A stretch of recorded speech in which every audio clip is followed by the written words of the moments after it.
Hey everybody, welcome to another episode of Classes of Mail. My name is Alan Geekax, and today we get back to reading from the ELM. We're going to get through as much of the 900s as we can so that we can get on to other exciting stuff. And speaking of exciting stuff, boy, how about that last episode? Wasn't that something? Yeah, so I am running for vice president of my local union. As you obviously heard in that last episode, it was my plan to just run for steward and make sure I was secure there before I moved on. But I'll tell you, all this movements with the concerned letter carriers and, learning more about the way our union is supposed to be run and the way our local is supposed to be run, I just can't sit on the sidelines. Plus, I was asked, would you like to be vice president? And yeah, I think I would. And I want to do what I can to help the carriers in Las Vegas. To that end, I have started another podcast that is called the Postal Stand-Up. And it's something that I've been talking about for quite a while, where I just want to do these 5-minute, or where I think union leadership should do these 5-minute talks, equivalent to the morning stand-up or the morning huddle, where we pass along information that is useful to you as a carrier, that reminds you of your rights, that gives you important tips, things like that.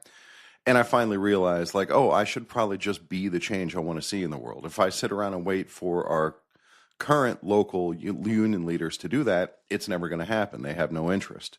So that exists now. So go find that. It's called the Postal Stand-Up. And the first episode is out. Oh, that is for me. Just a sec. It should come as no surprise that was a telemarketer. So phooey on them for interrupting. So anyway, it's called Your Postal Stand-Up, and it's really easy to cut episodes for this. So easy that it's kind of amazing that other people aren't doing it, at least not yet. So go check that out. Listen to it on your way to work. Now, enough time has been wasted. Let's get into these 900s. 9, labor relations. 910, employee organizations. 9/11, participate, never forget, 9/11. Participation and membership in labor organizations. 9/11.1, right to participation. Each postal employee has the right, freely and without fear of penalty or reprisal, to form, join, or assist a labor organization or to refrain from any such activity. Each employee is protected in the exercise of such rights. Except as specified in 9/11.3, this right extends to participation in the management of the organization and acting as an organization representative. It includes presentation of the organization's views to officials of the Postal Service, officials of the executive branch, the Congress, or other appropriate authority. 9/11.2, right to membership. No interference, restraint, coercion, or discrimination to encourage or discourage membership in a labor organization may be effected in the Postal Service. 9/11.3, conflict of interests.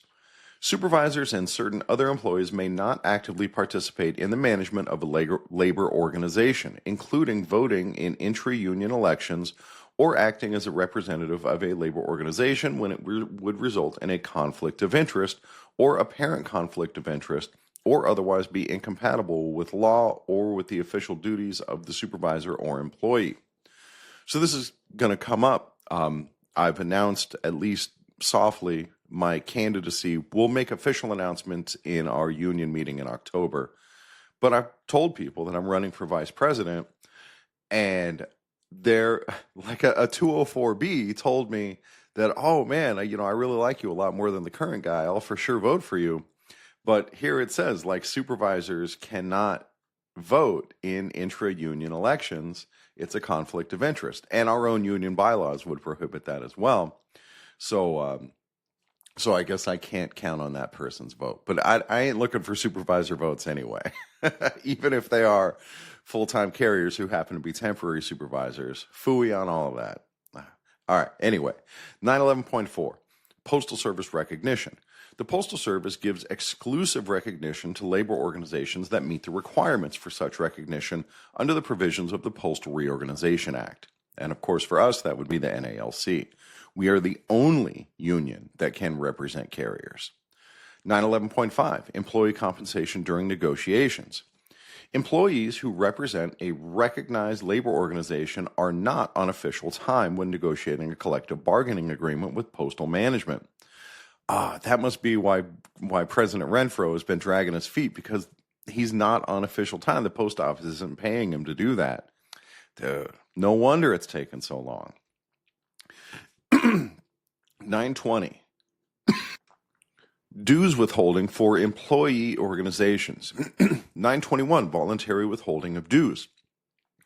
Employees who are members of supervisory, managerial, or labor organizations that have approved dues withholding agreements with the Postal Service may voluntarily authorize the Postal Service to withhold periodic dues from their salary payments. The organizations for which dues deductions are authorized include those encompassed by the provisions of the Postal Reorganization Act. 925. Cancellation of dues withholding authorization. 925.1. Voluntary cancellations. 925.11. Form used. What I'm about to read is the way you go about canceling your union dues. And I am reluctant to read this because, of course, I don't want anybody to leave the union. But I think what's more important is to make the union good enough that people don't want to leave it. So I'm going to put my focus there, and this information people have a right to know. 925.11, form used. Employees use PS Form 1188, cancellation of organization dues from payroll withholdings, to cancel dues withholding. 925.12, when employees can cancel. 925.121, general. An employee can cancel an SF 1187 only in accordance with the terms of the authorization form that the employee signs to initiate the dues withholding. 925.122, special circumstances. Special circumstances that alter the conditions for canceling dues withholding are as follows.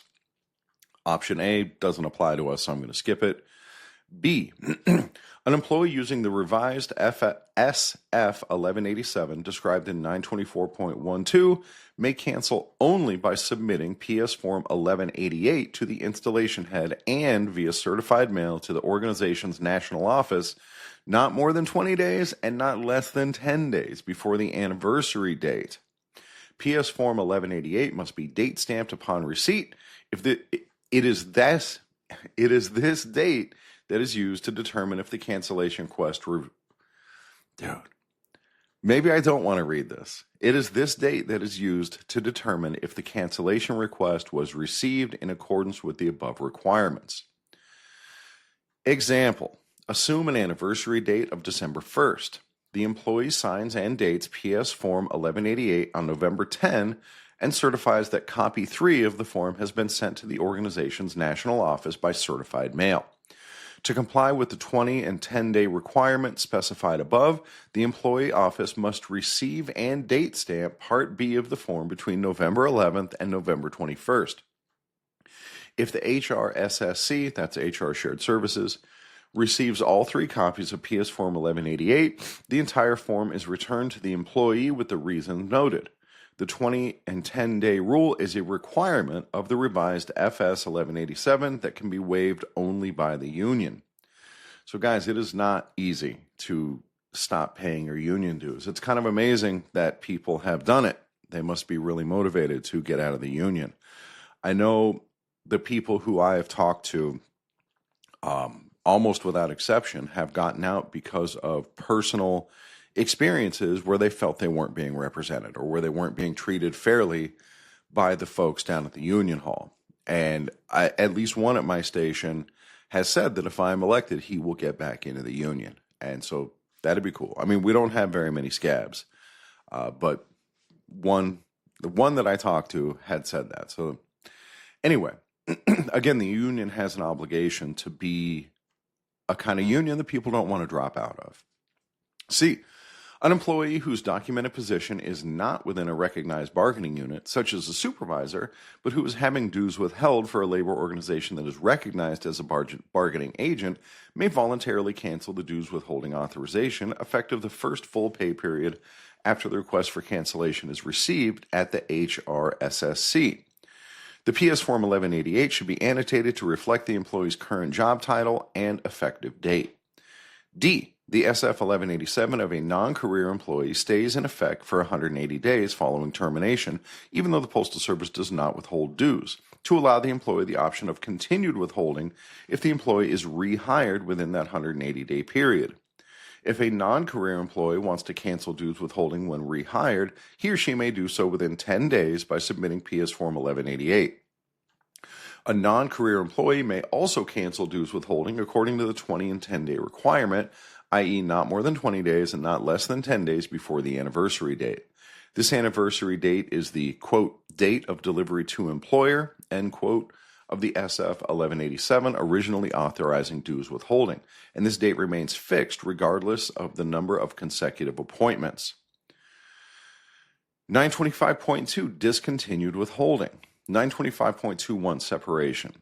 The Postal Service discontinues dues withholding upon separation of any employee enrolled in the dues withholding program, although the process is modified for non-career employees.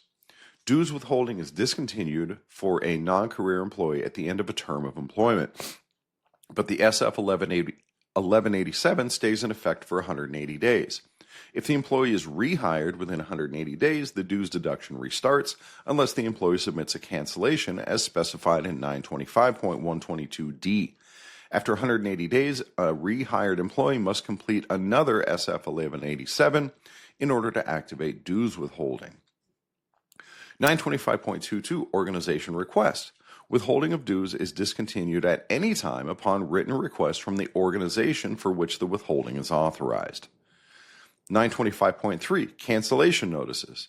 Cancellation notices must include the employee's name, date, dues deduction anniversary date, social security number, name and finance number of the installation where officially assigned, and name and alpha code of the organization involved. Guys, they do not make it easy. Maybe running for office and changing the union from within is actually easier than canceling your dues. Boy, if you are interested in making our union strong again, and like as Tyler Vassar says, building a fighting NALC, that seems like the better way to go, right? Let's just try to fix what we got. I mean, dude, I went through that in my own marriage where, divorce is not pretty. Maybe we should just figure out a way to get our shit together and be good to each other. And luckily that's what's happened. I've been married 16 years now and it's going pretty well. And I'm of the opinion that fixing things is better than chucking them out. And that is also true with our union. All right, 925.5 Filing Procedures.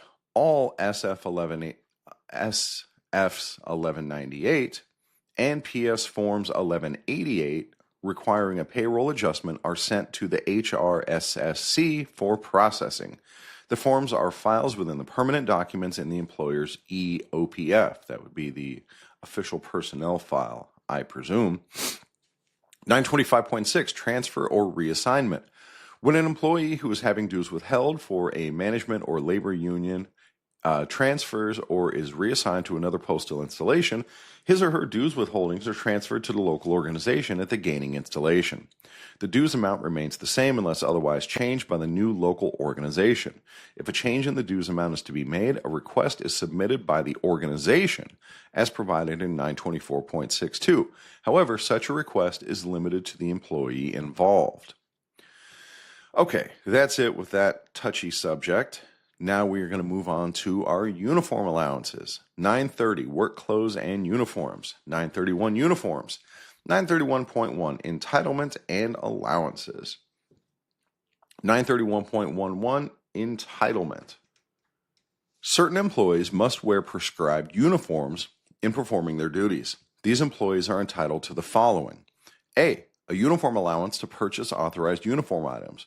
Or B, to be provided uniforms that meet Postal Service specifications. 931.2, purpose and scope.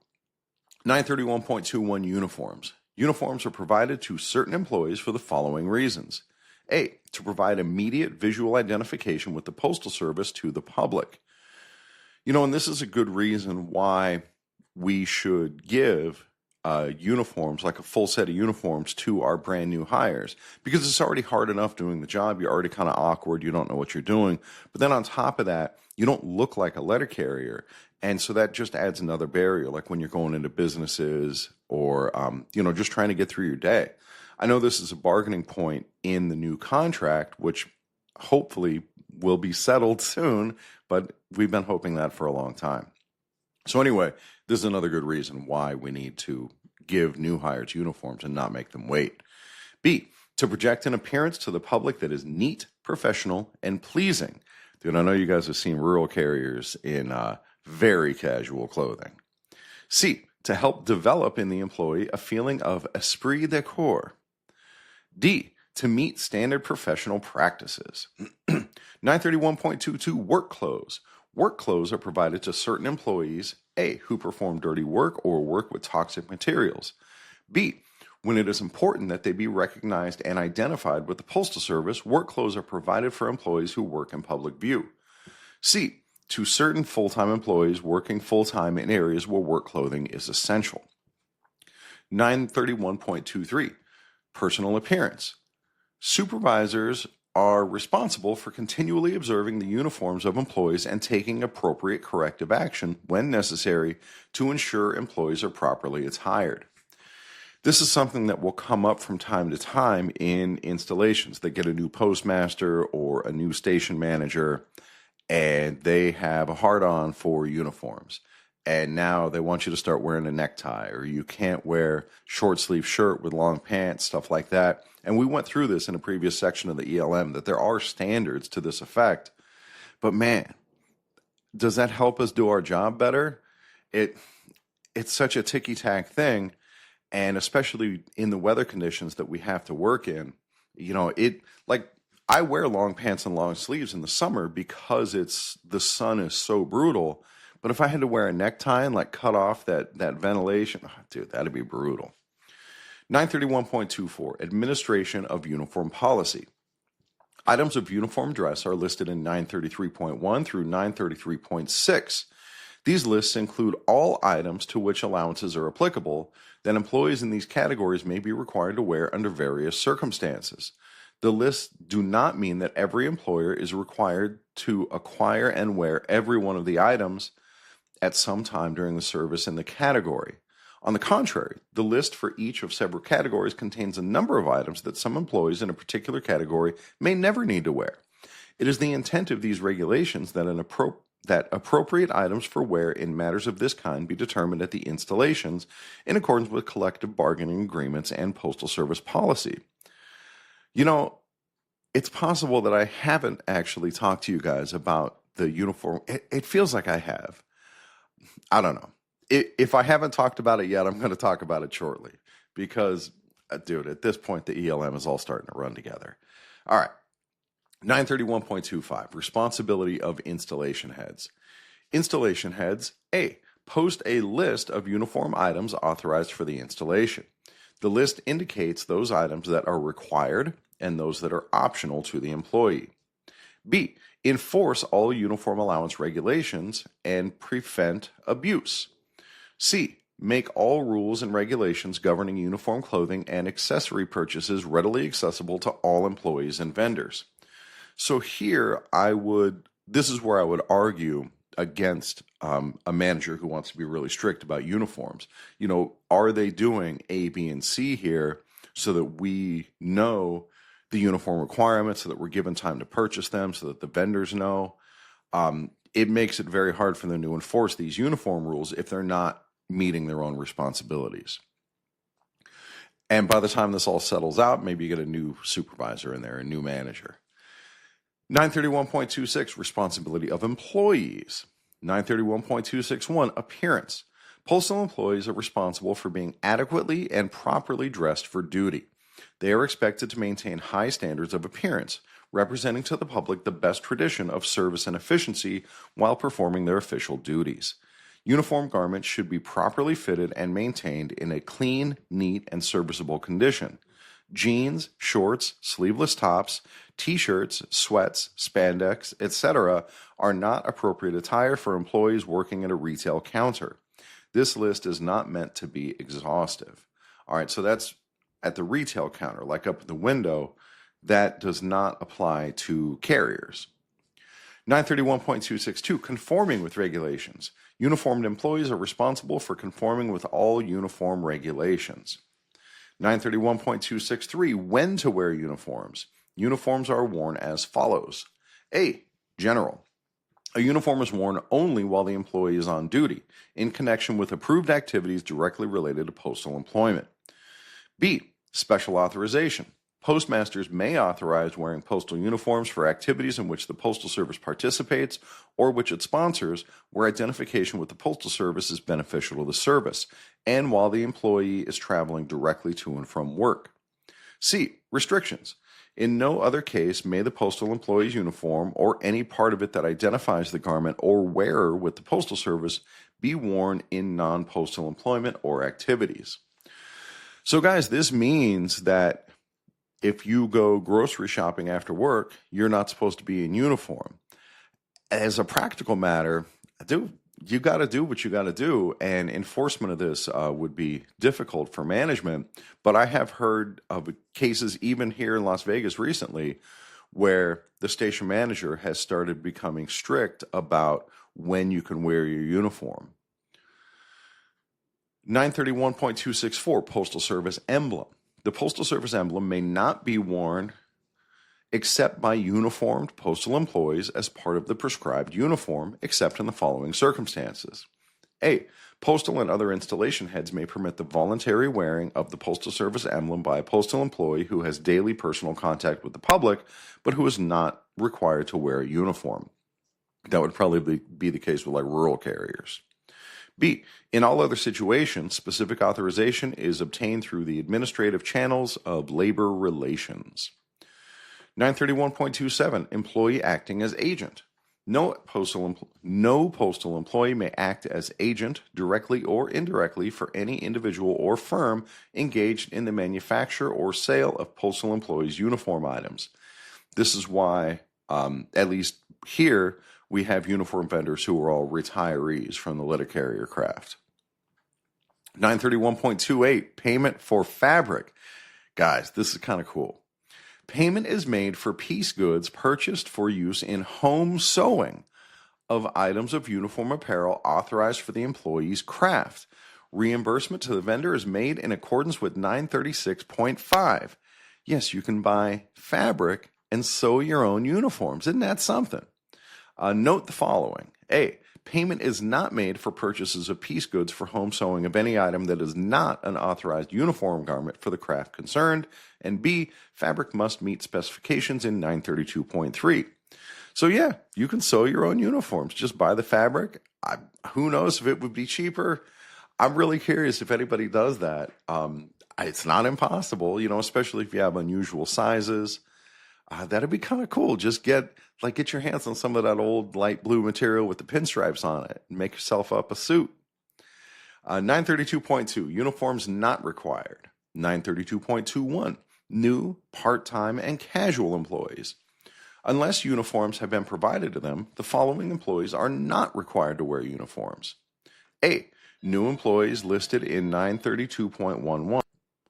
During the first 90 days of their employment, except for the prescribed uniform cap. Employees required to wear the uniform cap are reimbursed from uniform allowance funds for the cap. When the employee becomes eligible for full uniform allowance, the cost of the cap is charged against their first year allowance. B, part-time employees with a regular or flexible work schedule, except for the cap, unless they meet the basic minimum hourly and daily requirements outlined in 932.11. C, casual employees, except for the cap. So this is interesting because part-time employees is CCAs. And so it says part-time employees with a regular or flexible work schedule don't have to wear the uniform. Okay. Well, this is something you can fight over, right? Here's your citation. 933.12. Here is a chart. This is what I was thinking of earlier, is this chart that shows what combinations can be worn, what are allowable uniform combinations depending on the weather. So this is what I was thinking of earlier, because I do all this in advance and I take notes to talk to you guys about it. So it turns out, like, if you wear long pants and long sleeves in the winter, which is required, by the way, then you are also required to wear a navy blue tie. Women also required to wear a navy blue tie. And if management were to try to start enforcing stuff like this, like we've already talked about, you'd have to file maybe a past practice grievance where, dude, we've already been wearing our uniforms this normal way for a long time. Nothing bad has happened. Let's just, leave it alone.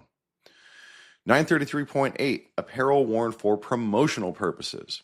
Oh, and let me go back to this here. 933.12, it's interesting to look at what uniform items are available, what combinations they're supposed to be worn in, and even if you don't abide by it, it was an interesting read. I will say that. It was one of the more interesting charts in the ELM. All right, 933.8, apparel worn for promotional purposes. 933.81, authorized use. 933.811, uniformed employees. Only caps may be used as promotional items for uniformed employees, and they may be only used to promote Postal Service products or services.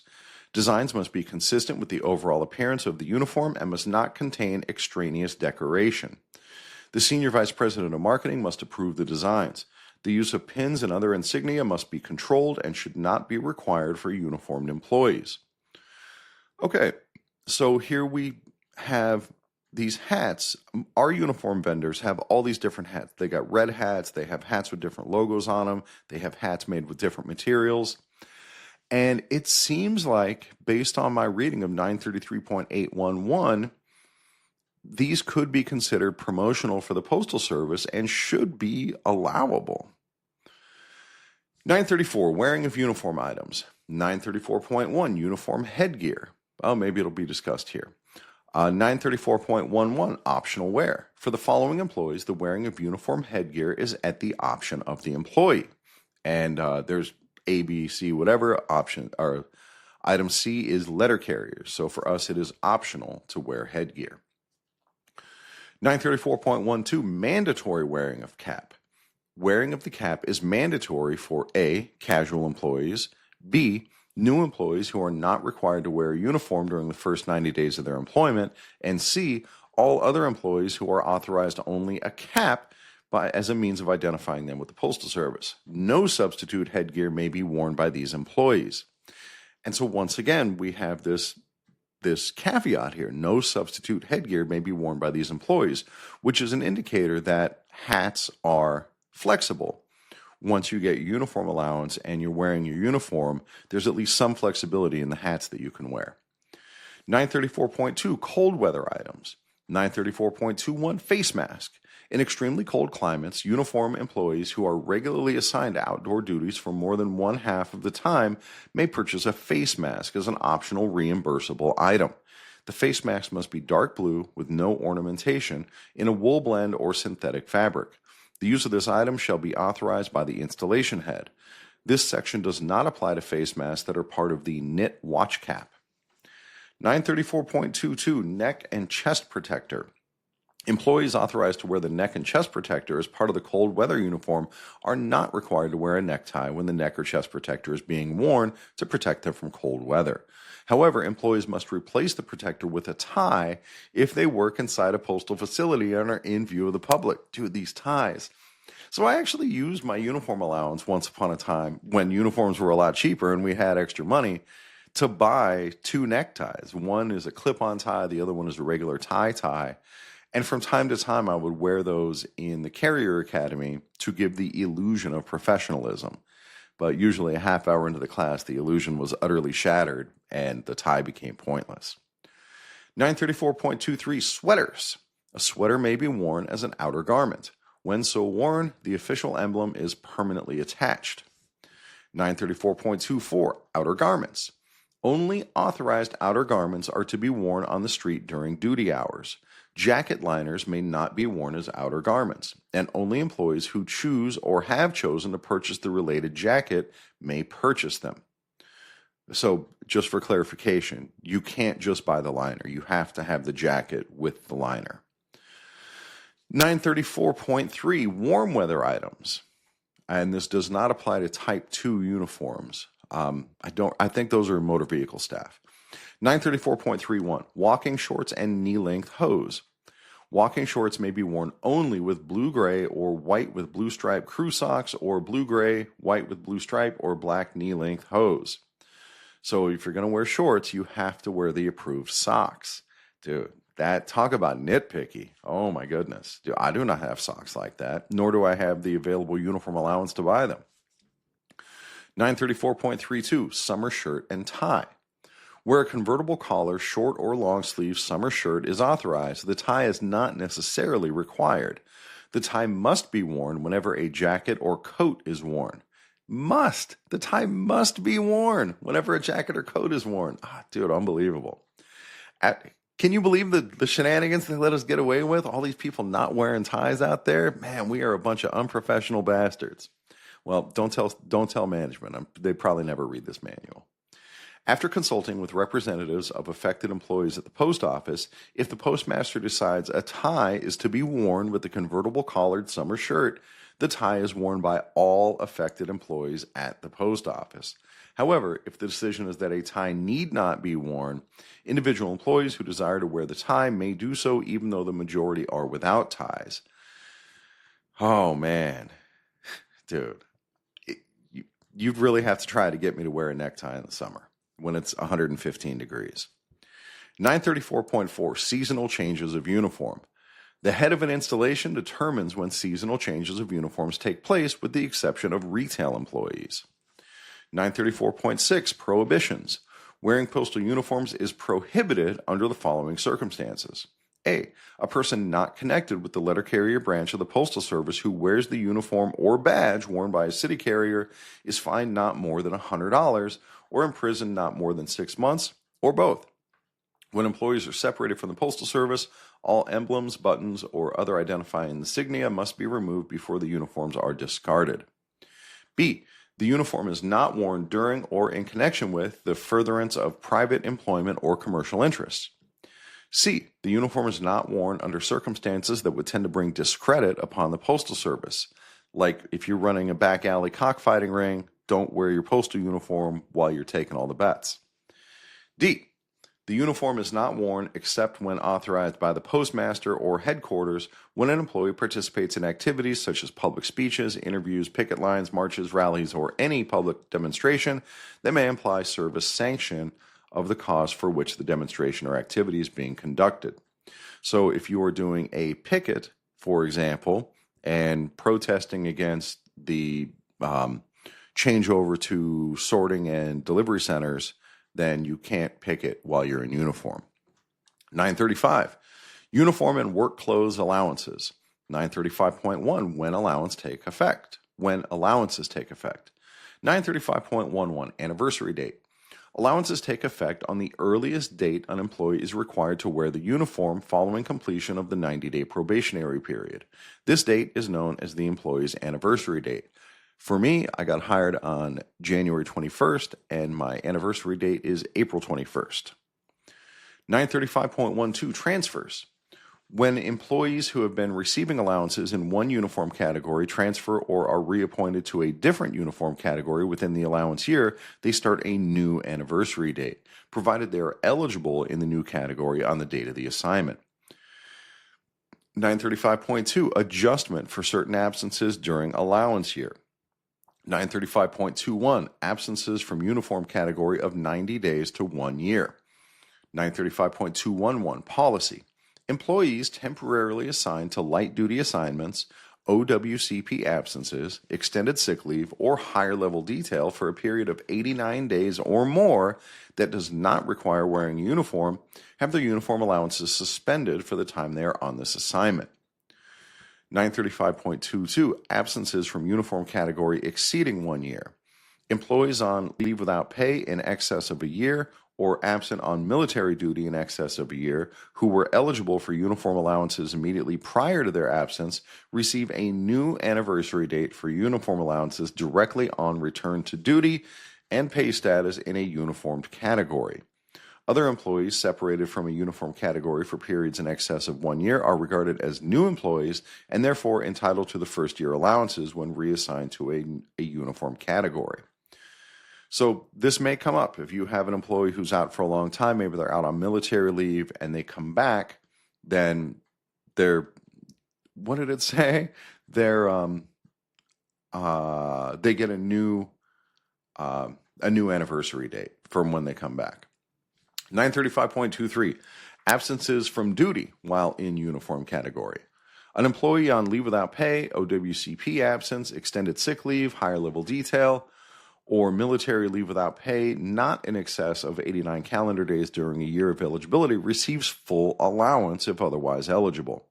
If such leave exceeds 89 calendar days, not necessarily consecutive but accumulated, during any uniform allowance year, the maximum allowance is reduced 10% for the 90 calendar days of leave without pay and 10% for each 30 days, for each full 30 calendar days of accumulated leave beyond the 90-day period.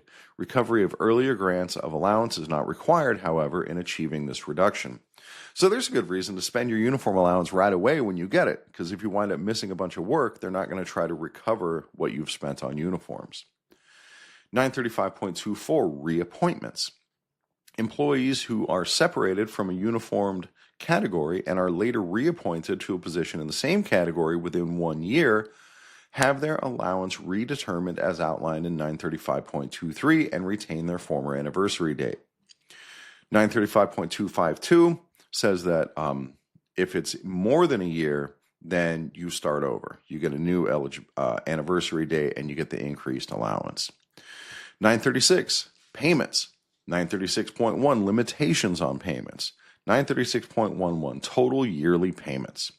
Total payments for an employee during an allowance year may not exceed the maximum allowance prescribed except as indicated in 935.25.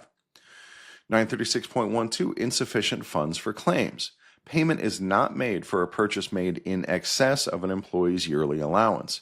Employees must be particularly careful not to have merchandise invoiced before their anniversary date if the current year's allowance has been exhausted. And guys, I don't think this is covered in here, but as I understand it from our uniform vendors, any uniform funds that you don't use, they don't go back to the post office. Citibank actually just keeps that money. I don't know if that's true. That's what I've heard from more than one source. If you know the facts of the matter, by all means, let me know. classesmail@gmail.com. 936.13, related expenses. Payment is neither claimed nor made for expenses involved in the purchase of secondhand items of uniforms, nor for the cleaning, repairs, or alterations, except alterations made at the time of purchase for the sole purpose of ensuring proper fit. 936.14, items not specified. All branches of service have specific detailed specifications for the style and color of their particular uniforms. Detailed specifications and styles are prescribed for both male and female uniform items of clothing in each specific category of employment. Payment is neither claimed nor made for any items of clothing that do not conform with the detailed male or female specifications and styles for the employee's category of employment. 936.15, purchases exceeding allowances. I've done this many times where the allowance only goes so far and I need more shirts. Each employee is personally responsible to the authorized licensed vendor for all purchases exceeding his or her uniform allowance. In cases where employees purchase in excess of their full allowance or existing allowance balance, the full licensed vendor invoice is processed regardless of amount, even if records show a zero balance in the employee's allowance. The St. Louis ASC pays only the maximum left in employee's account and notifies the vendor why the remainder has not been paid. 936.3, approval by installation head. 936.31, inspection of purchases. The installation head may require the employee to present the uniform purchases for inspection within 10 working days from the receipt of the uniform item. An employee who is unable to comply with this requirement because of being in an approved leave status may present the purchased items for inspection upon return to a work status. All items must contain the certificate label issued by the Postal Service Quality Control Office, except as noted in 936.32. Discretion is exercised in permitting the purchase of excessive amounts of one-of-a-kind items, such as shoes, gloves, socks, and other civilian-type items. So this happens when people are getting ready to retire, and maybe they like the postal shoes, so they'll buy a couple extra pairs of shoes, or they'll buy a bunch of extra socks or things like that that they can wear outside of their uniform. 936.32, purchases not meeting regulations. If all or a portion of the merchandise presented in 936.31 is unacceptable because it does not conform to current postal regulations, the employee is responsible for reviewing vendor invoices, returns the invoice to the vendor stating why it was unacceptable. The employee retains but does not wear the unacceptable merchandise and waits for instructions from the vendor. 936.33, disallowing payments. The district accounting office may disallow payment for excessively priced items. Dude, that would be like the entire catalog at this point. So excessively priced items, for items not needed for local climatic conditions, and for excessive amounts of civilian type items. 936.34, employees' responsibility for excesses. The installation head cautions all employees that uniform purchases exceeding their current allowances are the employee's personal responsibilities. 936.5, payment to licensed vendors. 936.51, direct payment. Payment is made directly to licensed vendors. 936.52, employee reimbursement. Employees are not reimbursed for uniform purchases except for caps, and as provided in 936.6 and 938.4. 937.2, access to postal premises. Postmasters may permit a licensed vendor for official postal uniform items access to postal installations and their sub-installations as follows. A. Licensed vendors or their representatives must present proper identification to postmasters or their designated representatives. B. The location must have a lunchroom or other non-work area space of sufficient size so that vendors and interested employees may conduct their business without interfering with postal activities. C. Vendors must strictly adhere to local rules as to location, hours, etc. as required by local postmaster. D. Vendors failing to meet requirements in 937.2, items A and C may be denied admission by the postmaster. 939, authorized exceptions. Guys, if you have jacked up feet, this is for you. 939.1, footwear. 939.11, standard specification. Employees purchasing footwear under the Uniform and Work Clothes programs must ensure that the footwear meets Postal Service standard specifications and bears the SR/USA label. So, the way this is worded, employees purchasing footwear under the Uniform and Work Clothes program must ensure that footwear meets the standard specifications and has that logo. So does this mean that if you are using your own money, then it doesn't have to have that label? Because in that case, if I'm spending my own money to buy my shoes, then I'm not purchasing it under the Uniform and Work Clothes program. I'm purchasing it on my own. It's an argument. You know, you still have requirements that are laid out that they have to be black, leather, or leather-like, and non-slip. But the shoes that I wear come from New Balance because they're the only ones that make them wide enough. And they are non-slip, but they don't have that tag. So, I don't know. This is, it says, again, you're purchasing it under the Uniform and Work Clothes program. If you're going outside of that program, then you shouldn't have to have that. 939.12, exceptions. Footwear must be purchased from a Postal Service licensed vendor. However, exceptions to the Certified Footwear Program may be granted when appropriate. For example, medical reasons, very unusual sizing restrictions. And then it's under the following guidelines. A. Employees must submit their request for exception in writing with appropriate supporting documentation to the District Human Resources Manager. The employee's request, whether approved or not, must be filed in his uniform folder. B. When authorization is granted to purchase footwear from other than a Postal Service vendor, employees must present an itemized invoice to the uniform clerk at their facility.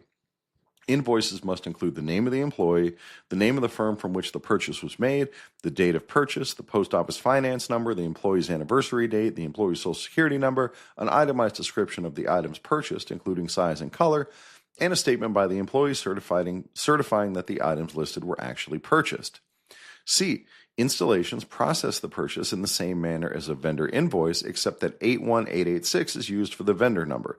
This provides payment to the employee. So yes, this means the post office will pay for your shoes if you can't wear regular postal approved shoes. For example, I have these big ass Fred Flintstone. Well, they're not big, they're just wide. I have these wide Fred Flintstone feet. I wear a size 6E, and I used to be able to get 4E, which was close enough, from New Balance, but New Balance is no longer an authorized postal vendor.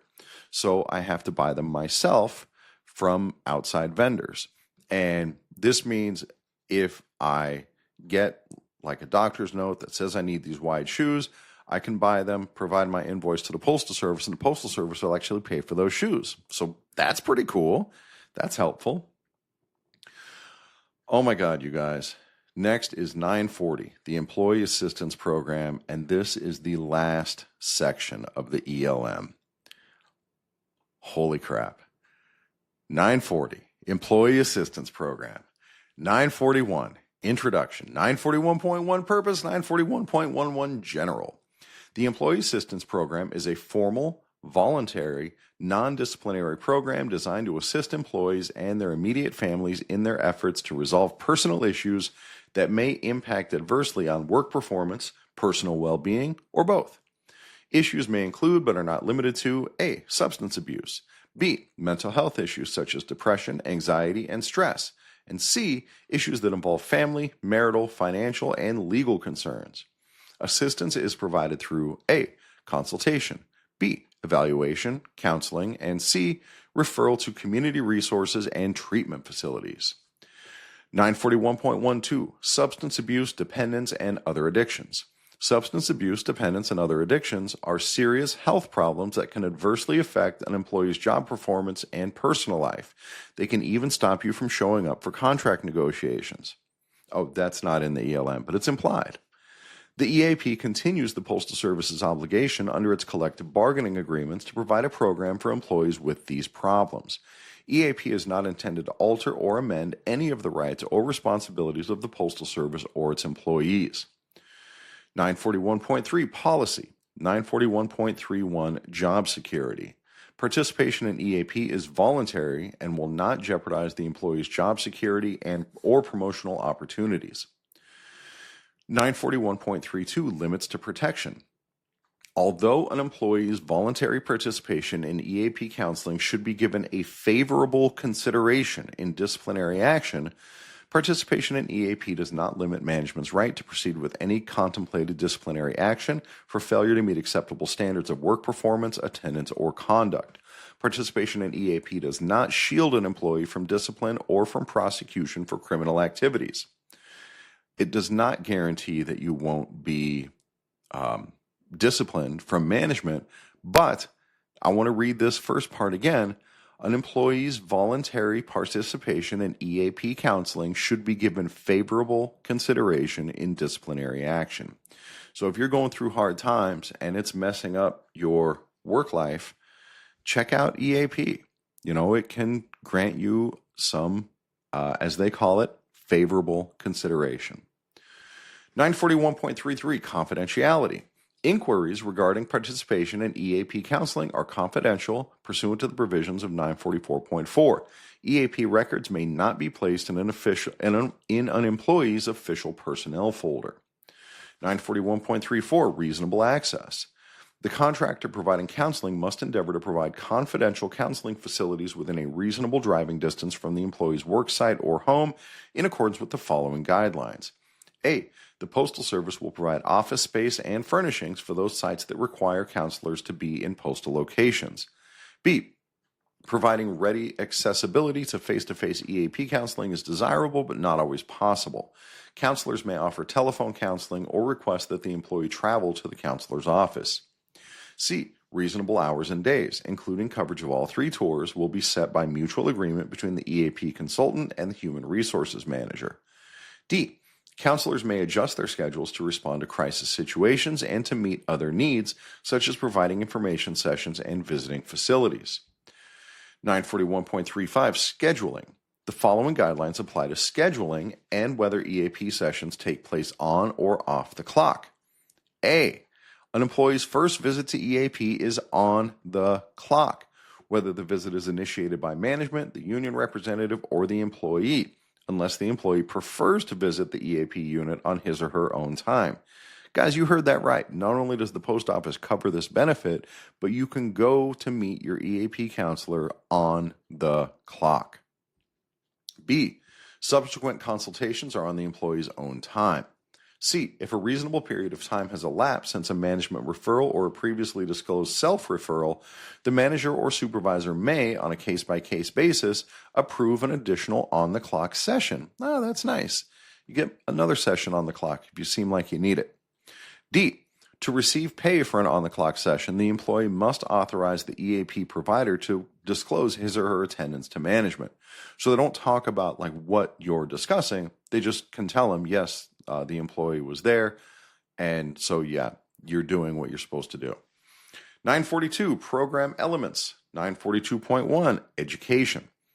EAP counselors and subcontract counselors must provide information, training, or both periodically for all Postal Service employees to inform them about EAP services and the kinds of personal problems that can affect job performance or conduct. 942.2, problem identification, referrals, and evaluation. 942.21, patterns of behavior and work performance problems. Certain patterns of behavior and or work performance can be indicative of problems affecting an employee. Deterioration in attendance, appearance, conduct, ability, or any combination of these factors may signal that the employee is experiencing a personal problem that may affect his or her job performance. These problems may include depression, anxiety, gambling, emotional stress, and marital problems, as well as substance abuse, dependence, or other addictions. 942.22, referrals to EAP. 942.221, management referrals. If a supervisor or manager observes any of the patterns listed in 942.21 or has some other reason to believe that the EAP could provide needed assistance to an employee, he or she may refer the employee to the EAP. Since participation is voluntary, the employee has the option to refuse the referral and cannot be disciplined for noncompliance. Exception. If an employee has signed a last chance or settlement agreement that requires EAP participation, the employee can be disciplined for noncompliance under the terms of the agreement. 942.222, referrals from others. Fellow employees, union representatives, management association representatives, medical personnel, family members, or judicial and social service agencies may refer employees to the EAP. However, if any of these suggest or recommend that the employee seek EAP assistance, participation is always voluntary. 942.223, self-referrals. Employees who want help with any personal problem or concern are encouraged to seek assistance directly by personally contacting the EAP. 942.244, EAP response. The following requirements apply. EAP counselors must accept all referrals. Face-to-face or telephone interview appointments must be available within a reasonable period from the time the request is made by the employee or family member. Face-to-face and telephone appointments for urgent situations must be made consistent with need, regardless of the counselor's regularly scheduled hours. Crisis counseling must be available by telephone 24 hours a day, 365 days a year. 942.23, problem evaluation. EAP counseling staff provides assessment services and arranges counseling for employees or family members or refers them to appropriate treatment resources. 942.3, recovery counseling and resources. 942.31, EAP counseling sites. EAP sites are staffed by EAP professionals trained to provide assessment, short-term counseling, and referral services to individuals who seek their assistance. Postal Service EAP sites are not equipped to provide detoxification or drug rehabilitation assistance, but they can make referrals to outside programs and treatment facilities for these problems. To provide convenient, ready access to EAP counseling services for all Postal Service employees and their family members, a network of similarly qualified and capable affiliate counselors is available to provide EAP counseling services at other locations. 942.32, residential and community resources. EAP counseling service providers. EAP counseling service providers. Maintain information about a variety of outside programs, treatment facilities, and resources available to employees and family members. Provide assistance with initial arrangements and appointments. The cost of these programs or treatment facilities is borne by the employee or the employee's health insurance. In cases for which hospitalization or detoxification is recommended, the employee is responsible for requesting sick leave, leave without pay, annual leave, or advanced sick leave. 942.4 Follow-up. 942.41 Progress. If a manager or supervisor has referred an employee to EAP counseling because of a job performance problem, that manager or supervisor shall continue to monitor the employee's job performance. 942.42 Discontinuation or discontinuance of participation. Whether an employee opts to continue or discontinue participation in EAP counseling, he or she is responsible for maintaining prescribed job performance standards. 942.43 Return to work. If an employee is on leave from the Postal Service to participate in an outside rehabilitative program for mental health or substance abuse issues, the EAP counselor may, upon the employee's request and authorization, monitor the course of rehabilitation and assist in any contemplated return to work.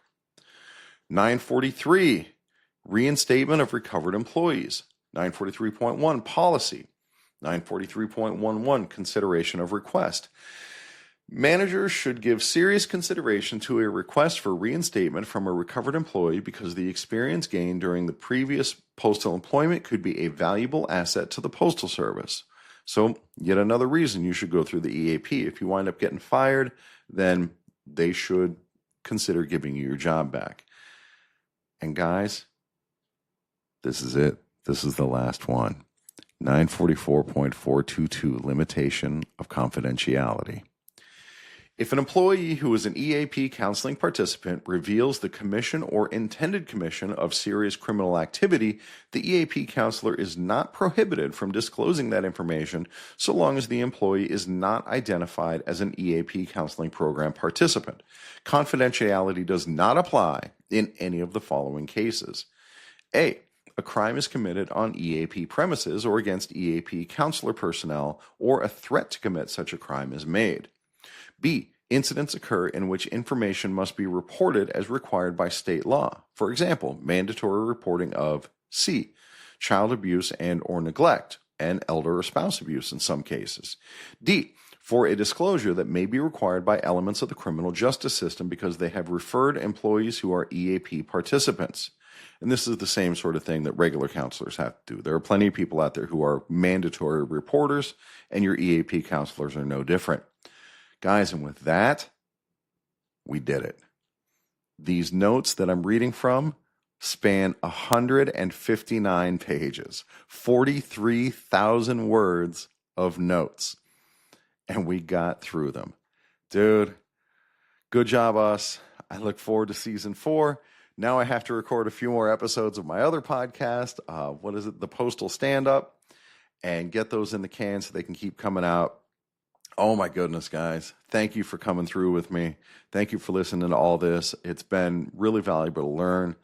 And we are now going to move on to season 4, where we talk about our union and how we treat each other. So thanks for listening, guys. I will see you next season.